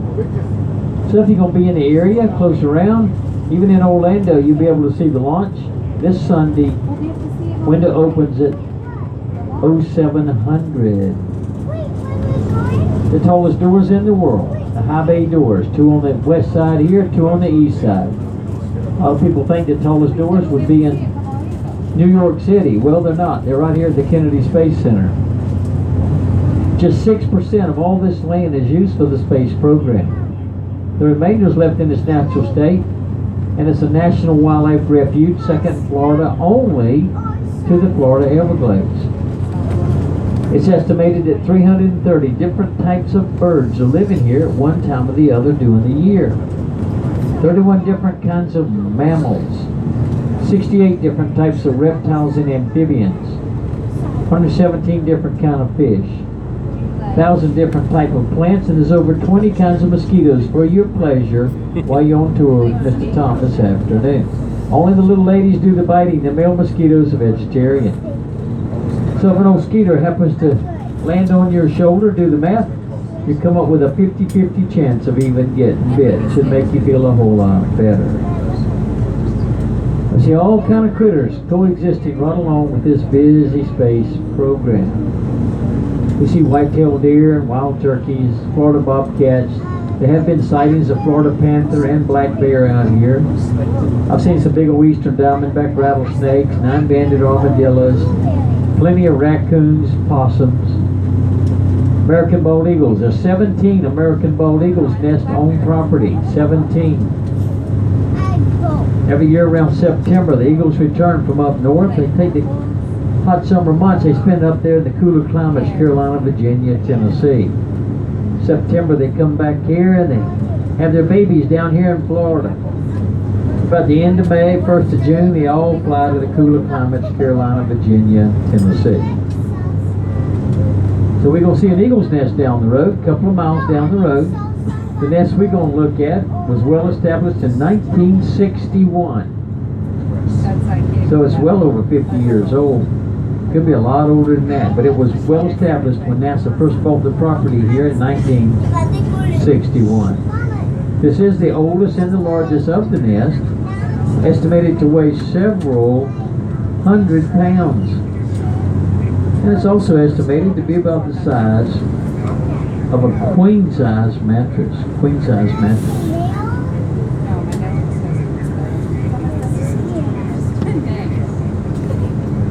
We sure need rain in Florida. All these canals are just about to dry up.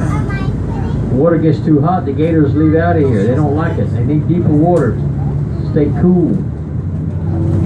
So sometimes when they've got a lot of water in these canals, we see big alligators right in here, but not right now. It's almost all dried up. But we're going to look down the road about a mile on the right-hand side.